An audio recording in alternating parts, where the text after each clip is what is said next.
అందరికీ వందనాలండి. ఈ ఉదయకాలము దేవుని వాక్యాన్ని మనం చదువుకుందాం. దినవృత్తాంతములు మొదటి గ్రంథం 4వ అధ్యాయము 10వ వచనాన్ని నేను చదువుతున్నాను. వీలైన వారు చూడవలసిందిగా వినవలసిందిగా మనవి చేస్తూ ఉన్నాను.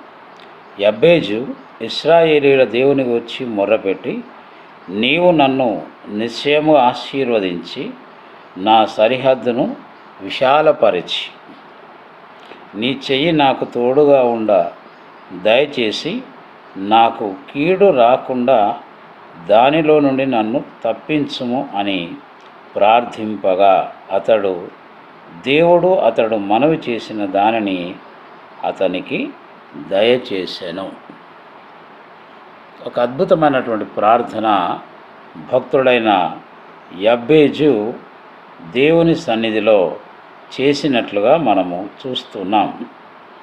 మనము కూడా అలాంటి రీతిగా ప్రార్థన చేసినట్లయితే పక్షపాతం లేనటువంటి ఈ దేవుడు తప్పకుండా మన ప్రార్థనను ఆలకిస్తాడు.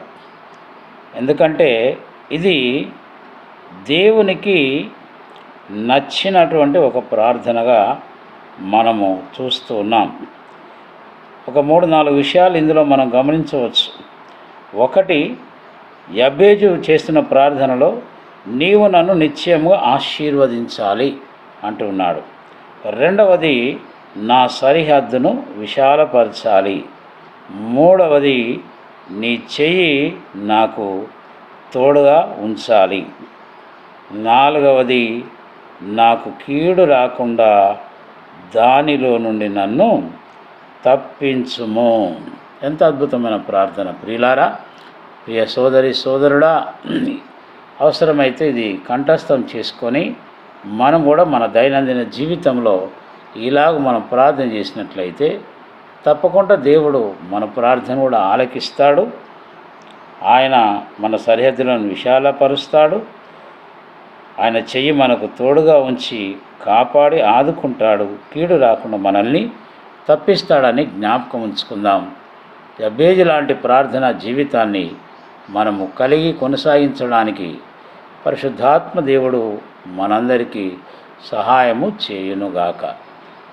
దేవుడు ఈ ఉదయకాల సమయంలో ఈ మాటలు వింటున్నటువంటి మిమ్మల్ని నన్ను బలపరిచి ఇలాంటి ప్రార్థన జీవితంలో కొనసాగడానికి తన ఆత్మ సహాయమును మనకు దయచేయునుగాక. దేవుని కృప మీకు తోడై ఉండునుగాక. Amen, amen. అందరికీ